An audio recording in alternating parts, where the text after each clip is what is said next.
بسم اللہ الرحمن الرحیم۔ السلام علیکم ورحمۃ اللہ وبرکاتہ۔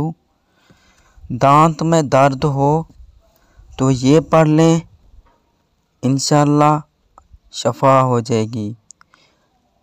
سورۃ الملک آیت نمبر 23۔ بسم اللہ الرحمن الرحیم۔ هو الذی انشأکم وجعل لکم السمع والابصار والافئدہ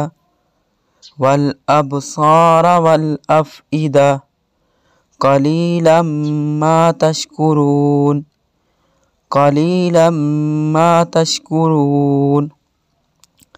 جس دانت میں یا داڑھ میں درد ہو اس کو انگلی سے دبا کر یہ آیت 7 مرتبہ پڑھیں، انشاءاللہ درد ختم ہو جائے گا۔